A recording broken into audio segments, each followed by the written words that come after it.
Hi, thanks for joining me. My name is Mindy Mandell. And those of you who've seen my early videos may recognize that this is the original format I was trying. I had some sound quality issues and so I changed. Hopefully that's all worked out and we can go back to this style. We'll see how it goes. Okay, today we're going to talk about the dialogue Phaedrus. Now I'm breaking it into two parts, but it doesn't mean there's a cliffhanger. Don't worry, there's not. The reason I'm doing this is because the last section of the dialogue actually deals with rhetoric and dialectic, and it has a completely different feel to it from the rest of the dialogue. So I decided to break that off.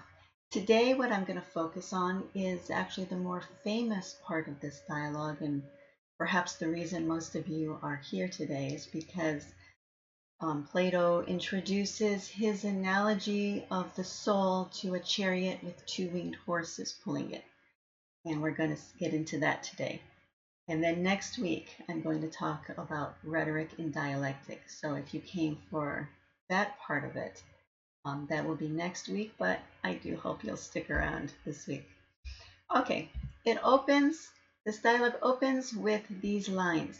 And today our quotes are coming from Harold North Fowler. There is one screen where I'm going to use a different translator, and I will tell you when I get to that page and why I'm doing so. But the rest of the quotes are all from Fowler. And it opens with these words where Socrates bumps into Phaedrus, and Phaedrus says that he had just come from seeing Lysias, the son of Cephalus, and he's about to go for a walk outside the wall. Now, Lysias here is not to be confused with Lysis. There is an early dialogue called Lysis. It's about a young boy, and they have a conversation. He and Socrates have a conversation about friendship. But this character, Lysias, with an A in the name, he's an adult and he has a reputation as an orator. And it seems that he has recently written a speech which he read to Phaedrus, and Phaedrus was quite impressed with it. And Phaedrus just happens to have a copy of it with him. He says this to Socrates about the speech. He says, "The discourse about which we conversed was in a way a love speech, for Lysias has represented one of the beauties being tempted, but not by a lover. This is just the clever thing about it, for he says that favors should be granted rather to the one who is not in love than to the lover." All right, so Phaedrus is rather impressed with this clever twist, and he wants to read the speech to Socrates. They find a nice tree, there's a comfortable breeze, they're going to sit on the grass, and Phaedrus is going to read the speech to Socrates. Now, I'm not going to go through the details of the speech, but I'll give you the gist of it. Basically, Lysias sets up lovers in a negative way. He shows love in a negative way. He sets up lovers as childish and insecure. Well, here's an example. They prevent their lovers from associating with other men, for they fear the wealthy, lest their money give them an advantage. And they also prevent their lovers from associating with the educated, because the educated might prove superior in intellect, and it goes on like that. All right, so he reads this whole speech. Phaedrus is quite impressed with it, but Socrates is not. He says even just on the matters of rhetoric, which is, again, the last part of the dialogue, and I'll cover that next week. Just looking at the rules of rhetoric, you see that the speech falls short. He says even Lysias himself would not think that's satisfactory. So Socrates says that, he could make just as good of a speech on the same topic. There's a little back and forth between the two men, and finally Socrates agrees that, okay, he's going to give a speech. But he says this about it: "I'm going to keep my head wrapped up while I talk, that I may get through my discourse as quickly as possible, and that I may not look at you and become embarrassed." What this tells us is that Socrates is about to say things that he does not really believe. It's just an exercise in rhetoric. And so he gives his speech. And I'm not going to give you all the details of the speech. Again, I think that the main focus today should be on the second speech of Socrates, the one that he does agree with, because that's really the beautiful part of this dialogue. But I'm going to, again, give you just the quick overview of the speech. If you do want to read it on your own, here's where you'll find it, 237b to 241d. And basically, his whole speech is built on this point right here. And what he's doing here is giving the common misconception about temperance. Now, we've covered this a number of times already. So for those of you who have been watching my videos regularly, I apologize for the repetition. But for those of you who are new to my videos, let me just briefly run through this. Basically, the wrong image or the common misconception of temperance is this image of desires being good or bad, and we have to overcome the bad desires with good ones. We have to overcome the reasonable, or so we have to use the reasonable desires to overcome the more unruly, undesirable desires. So he says here, we must observe, excuse me, we must observe that in each one of us there are two ruling and leading principles, which we follow whithersoever they lead. Excuse me, sorry about that. One is the innate desire for pleasures. The other is an acquired opinion which strives for the best. Now, when opinion leads through reason toward the best and is more powerful, its power is called self-restraint. But when desire irrationally drags us toward pleasures and rules within us, its rule is called excess. Okay, so there's an image that desires are something bad. They are irrational and they drag us towards pleasures that are bad for us. So that's the common image of temperance. And that's what Socrates sets up here. So now he can use love. He can set up love as one of those bad desires that has to be overcome with self-restraint. He says the desire which overcomes the rational opinion that strives toward the right and which is led away toward the enjoyment of beauty, and again is strongly forced by the desires that are kindred to itself toward personal beauty. When it gains the victory, it takes its name from that very force and is called love. Okay, so that gives us the basic gist of what his whole speech is about, and he unfolds it in the course of that speech. But when he's all finished, that voice that commonly guides him, that tells him when he's about to make a mistake, it comes back to him. It speaks to him. He says, "My good friend, when I was about to cross the stream, the spirit and sign that usually comes to me came, and I thought I heard a voice from which it forbade my going away before clearing my conscience, as if I had committed some sin against deity." Okay, so in the course of his speech, he set up love as something negative. It's something that has to be overcome. And this was something wrong. This is actually also in Lysias' speech as well. They both used the wrong definition of temperance. And by the way, when we get to the second speech, we're going to see a clear, pure definition or example of temperance. But what we see here is the common misconception, and they both set up love as something negative. So now he wants to atone for that error. He says, before suffering any punishment for speaking ill of love, I will try to atone by my recantation, with my head bare this time, not as before, covered through shame.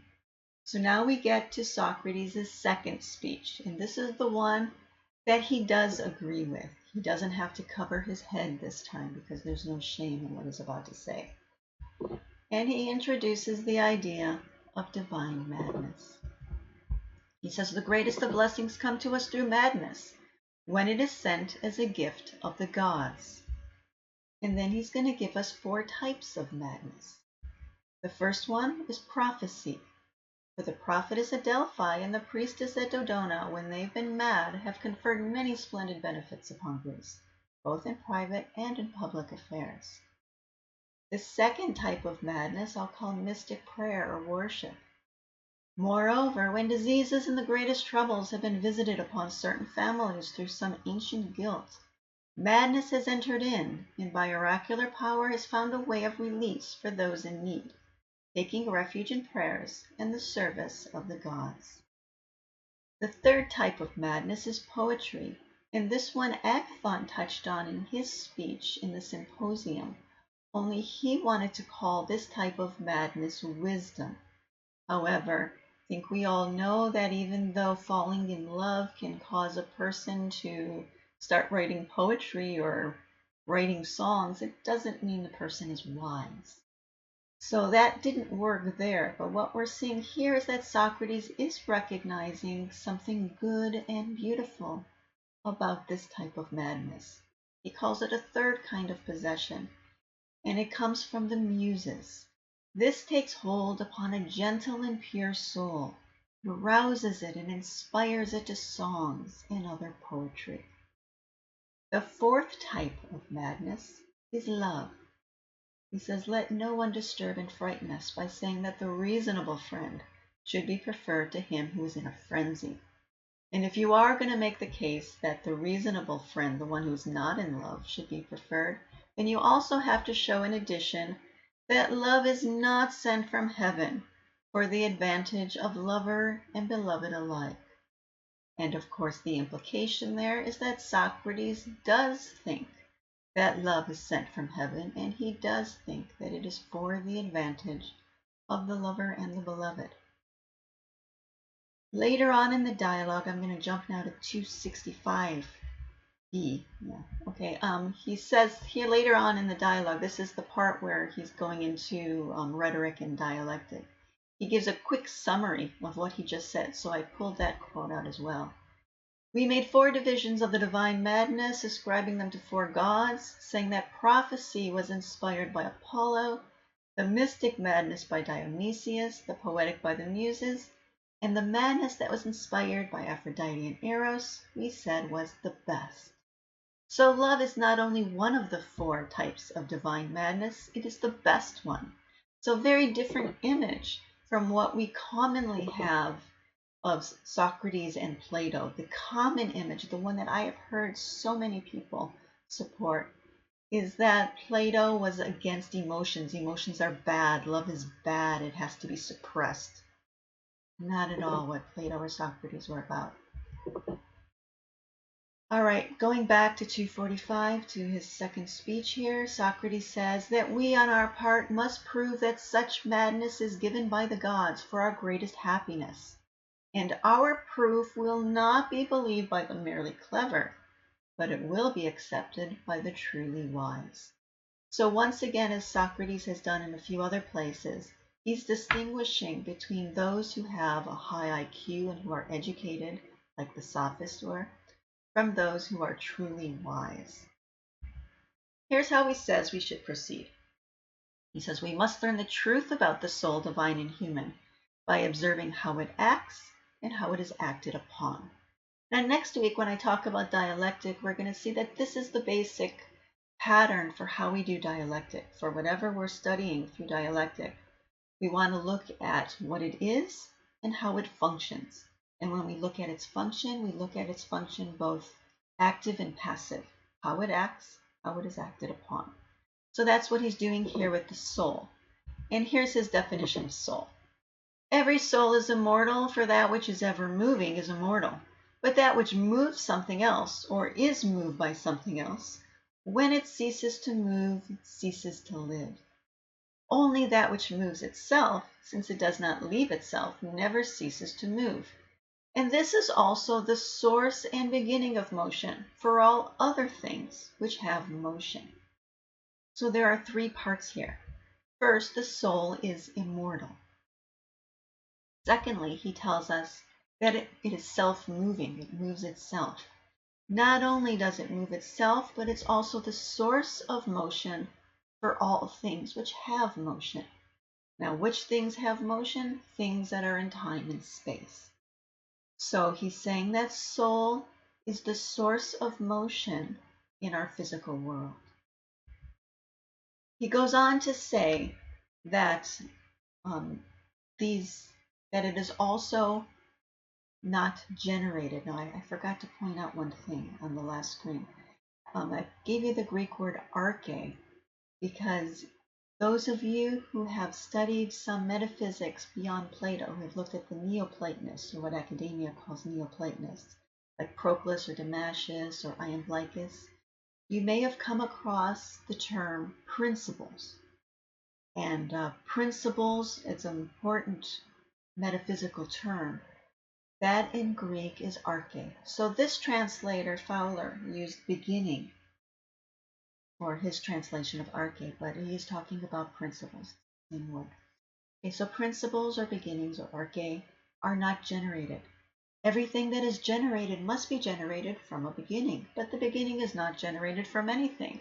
For if the beginning were generated from anything, it would not be generated from a beginning. He goes on to say that not only do they have no beginning, but they also have no end. Since it is ungenerated, it also must be indestructible. For if the beginning were destroyed, it could never be generated from anything, nor anything else from it, since all things must be generated from a beginning. Now, when he's talking about generation, he's talking about our world of time and space. So that term, generation, has to do with time and space, which means that saying that these principles are not generated and are indestructible does not mean that there's no first cause of all. So we're still leaving open that possibility. So the archaic principles can have a first cause, but they're not generated in our physical world. Okay, he says that which moves itself must be the beginning of motion, and this can be neither destroyed nor generated. Otherwise, all the heavens and all generation must fall in ruin and stop and never again have any source of motion or origin. So finally, he's going to put it all together. Here's his definition of soul. Since that which is moved by itself has been seen to be immortal, one who says that this self-motion is the essence and the very idea of the soul would not be disgraced. And I gave you the Greek here again, because I just want to point out, we use the word idea when we're talking about the Greek eidos, the forms or ideas. But here idea is not eidos, it is the Greek logos. I just wanted to point that out. But here we're seeing that soul is defined as being immortal, self-motive, and the cause of motion in our physical world. Okay, so now that we've seen a definition of soul, we're ready to look at how it functions. We liken the soul to the composite nature of a pair of winged horses and a charioteer. So now we're getting into that famous analogy. And I'm going to start with the gods, and then I'm going to go on to humans. Now the horses and charioteers of the gods are all good. The great leader in heaven, Zeus, driving a winged chariot, goes first, arranging all things and caring for all things. He is followed by an army of gods and spirits, arrayed in 11 squadrons. Hestia alone remains in the house of the gods. So there are 12 gods talked about here, Zeus and the 11 who follow him. It's not necessary to study the metaphysics behind these gods or the mythology behind these gods in any greater detail in order to understand this dialogue. But for those who are interested, Proclus does have a theology of Plato. If you haven't read it, it's one that might be worth looking at. He does go into the various realms of gods in great detail. This realm that we're looking at in this dialogue is called the mundane realm. And these gods are the ones who most directly rule over our physical world. But again, it's not necessary to study them in any detail in order to understand this dialogue. All right, so this is what Socrates tells us about the motions and the functioning of these gods. He says, there are many blessed sights in many ways hither and thither within the heaven, along which the blessed gods go to and fro, attending each to his own duties. And whoever wishes and is able follows, for jealousy is excluded from the celestial band. So this is a very different image of the gods from what we see in popular mythology. The image that we have from popular mythological stories is that the gods are jealous and they're greedy and they're competitive with one another and so on. But here we're seeing that jealousy is excluded from the celestial band. Also, for those of you who have read The Republic, this idea of attending each to his own duties, you might recognize as Socrates' definition of justice. So actually what Socrates is telling us here is that in the functioning of the gods and the way they move to and fro, they're functioning in a way that is just. So a very different image from popular mythology. And then he says that when they go to a feast and a banquet, they proceed steeply upward to the top of the vault of heaven, where the chariots of the gods, whose well-matched horses obey the rein, advance easily. Now here we're seeing an example of true temperance. And remember that the virtues are most rightly the possession of the gods. Human virtue is our best imitation of the gods, if you will. But this is true temperance. If the soul is compared to the chariot and the horses, then the horses are like the desires that are following wisdom. So the charioteer is the wise part of the soul that guides the soul. And the proper definition of temperance is that when the soul is guided by wisdom, the desires will naturally fall in line. There won't be this battle between good and bad. The desires will naturally fall in line, and we just naturally will not be interested in chasing after what is unhealthy for the soul. We're seeing that here with the horses of the gods. And so these horses are able to reach the top. And when they reach the top, they pass outside and they take their place on the outer surface of the heaven. And when they've taken their stand, the revolution carries them round, and they behold the things outside of the heaven. So what he's describing here is looking up at the world of absolute reality. And here is what I think is one of the most beautiful images in all of Plato's writings.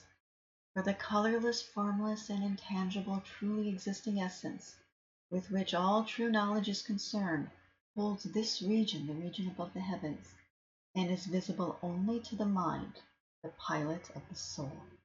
So this is what is experienced by the gods when they reach this high place and are looking up at absolute reality. And this is what we might call a peak experience or an enlightenment experience, awakening experience when it's experienced by humans. And that's what's being described here. Okay, so what is in this region that they're looking up at? In the revolution, it beholds absolute justice, temperance, and knowledge, which abides in the real, eternal absolute.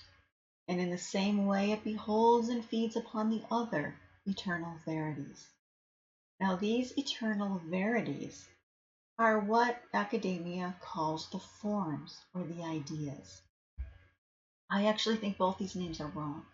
Forms is misleading because it gives us the image of shape or like blueprints in the sky for things.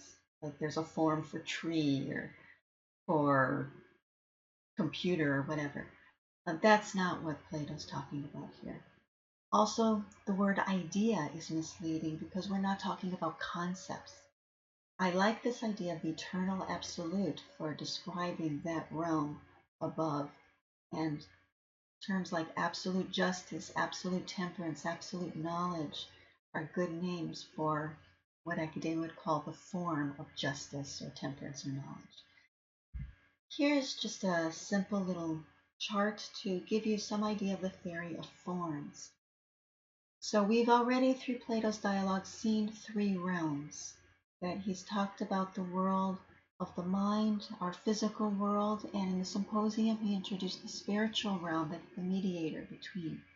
What I want to look at here is the downward progression from absolute reality down to our material world.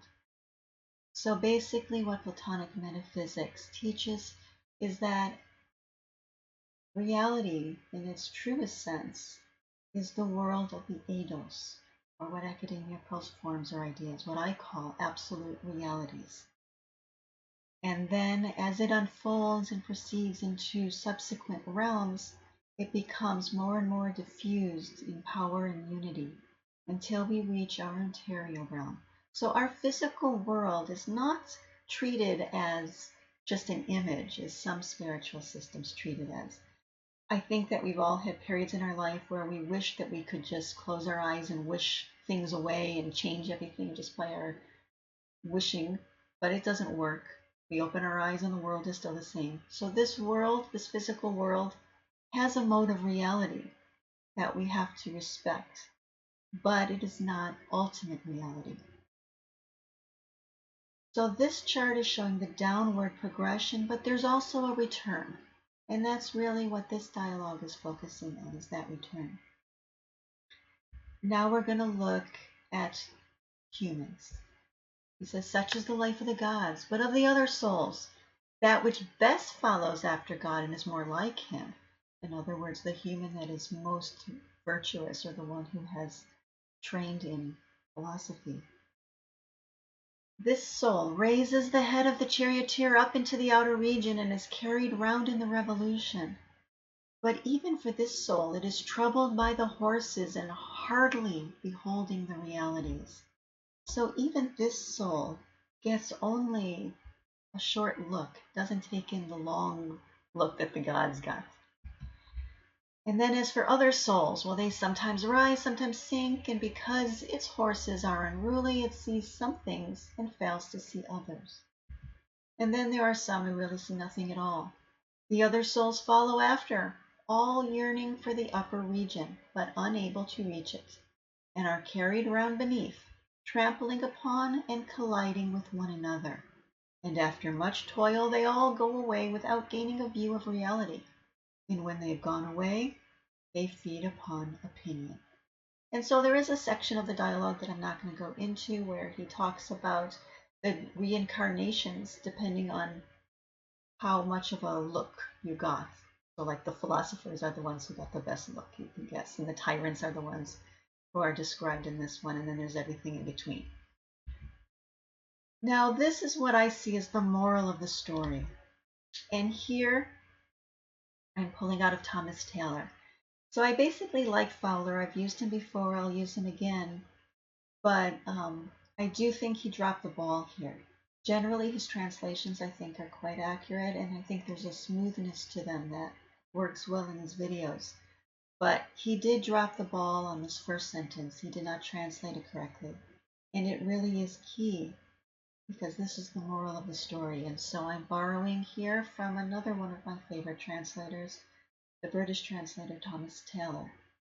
He says, indeed, it is necessary to understand man, denominated according to species, as a being proceeding from the information of many senses to a perception contracted into one by the reasoning power. But this is a recollection of what our soul formerly saw with divinity, when in a perfect condition of being, and when she despised what we now consider as realities, and was supernally elevated to the contemplation of that which is true. All right, let's break this down. We'll start with that first sentence. Now, if you've read the Theaetetus, or if you've seen my videos on it, there was a discussion there about whether knowledge has to do with perception or whether it's through the reasoning power. And it was decided there that all animals that have some degree of sentience, they use their senses to take in the physical world, and they can all perceive. You don't have to have a reasoning power in order to perceive. Very simple animals can perceive. However, humans can go beyond that to reasoning. And so to know the physical world, we start by knowing just the physical world, but eventually through philosophy, our goal is to understand the world of the mind. And when you get into this reasoning power, he's calling this now a recollection. And so we've seen that this dialogue is often paired with the symposium because they're both about love. But it can also be paired with the Meno, because the Meno introduces the theory of recollection. And what he's describing here, this vision that the soul sees when it rises up to the back of heaven and looks at the realm above it. To remember that in our physical world, in our physical incarnations, is a recollection. And so it's a recollection of what we saw when we were in that perfect condition of being. And when he says that the soul despised what we now consider as realities. What we now consider as reality means, of course, our physical world. It's often mistaken as reality itself. And again, Plato would argue that it has a mode of reality, but it's not ultimate reality. Now, it's not that it's really hated. It's more that, like, in that experience, anyone who's ever had a peak experience is not terribly concerned with the physical world in that moment. And so you're not focused there. Instead, you're supernally elevated to the contemplation of that which is true. So that's what he's describing there, and that's the moral of our story. Okay, now what about the person who has such experiences? Here's what he says about that person. Now, a man who employs such memories rightly is always being initiated into perfect mysteries, and he alone becomes truly perfect. But since he separates himself from human interest and turns his attention toward the divine, he is rebuked by the vulgar, who consider him mad and do not know that he is inspired. So now he's taking this story of his and he's tying it back into what he had said about the 4 types of madness. So they're beautiful because there's something divine and inspired. But most people don't understand it, and that's why they treat it as something negative, such as Lysias had done in his speech. He says, he who is newly initiated and who beheld many of those realities, when he sees a godlike face or form, which is a good image of beauty, he shudders at first, and something of the old awe comes over him. So if you've read the symposium or you watch those videos, you remember there was a ladder of beautiful objects that our love focuses on, leading up to beauty itself, to this experience that's being described here in the Phaedrus. And what he's saying here is that the person who has taken in the greatest look or the greatest vision of that realm above the heaven, that's the person who's more likely to shudder when they recognize beauty here on earth, because it's a recollection. Now here is probably the most famous sentence in this dialogue. The soul that is growing its wings, when it starts to have these recollections, there's a certain pain about it. And this is a very famous image here. Now in this process, the whole soul throbs and palpitates. And as in those who are cutting teeth, there is an irritation and discomfort in the gums when the teeth begin to grow. Just so, the soul suffers when the growth of the feathers begins. So there's an image of somebody going through the pain of starting recollection, and anyone who is on a spiritual path or part of a wisdom tradition can probably relate to this feeling. And so I'm going to wrap it up with this quote, and this is the person who has trained and has developed some degree of temperance. I'm going to read through this quote first, and then I'm going to say a few words about it because it is open to some misunderstanding. All right. Now, if the better elements of the mind, which lead to a well-ordered life and to philosophy, prevail, they live a life of happiness and harmony here on earth, self-controlled and orderly, holding in subjection that which causes evil or unhealthiness in the soul, and giving freedom to that which makes for virtue. So now if you have that misunderstanding of temperance in mind, it's easy to read this quote through that misunderstanding and think that the better elements of the mind means those quote-unquote good desires that have to beat out the bad ones. However, the more accurate definition of temperance is that when the soul is guided by wisdom, by the wisdom-loving part of the soul, then the desires will naturally fall in line with wisdom. We'll naturally desire what is healthy for us. We will naturally not desire what is unhealthy. And so when he talks about the better elements of the mind, here he's not talking about those reasonable desires. He's talking about the wisdom-loving part of the soul. When that's the part that is leading us, then the 2-winged horses that represent our desires will naturally follow and they'll obey. And so the word subjection can be a little misleading. We have that image of like suppressing our emotions. But what he's talking about here is that the desires are following the better elements of the mind, the wisdom-loving part of the soul. And so then the soul is healthy, naturally desiring what is good for it, not desiring what is unhealthy. And so that is really where this dialogue is leading us. All right, well, if you have any questions about anything that I talked about here today, please feel free to leave comments in the comments section, or if you have a longer question or comment, there is an email address in the description box. Also, there is quite a bit that I skipped because I gave you just an overview here. So if you read the dialogue and you have any questions about any of the other parts, also feel free to ask me about those as well. Next week, I'm going to go into the last part of this dialogue when he talks about rhetoric and dialectic. And even though it can feel a bit dry for some people, it's actually very useful for us. If you're interested in reaching this kind of experience that's described here, dialectic is really a key to being able to do that and to do philosophy the way that Plato lays it out. So I do encourage you to watch next week. And also, if you're not subscribed already, please think about subscribing because I do put out a new video each week and you'll get notifications if you subscribe. And as always, if you like what you saw, I really would appreciate a thumbs up. It matters somehow to YouTube as far as like their algorithm.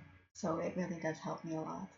So anyway, I hope that you will join me next week to talk about dialectic. Thank you.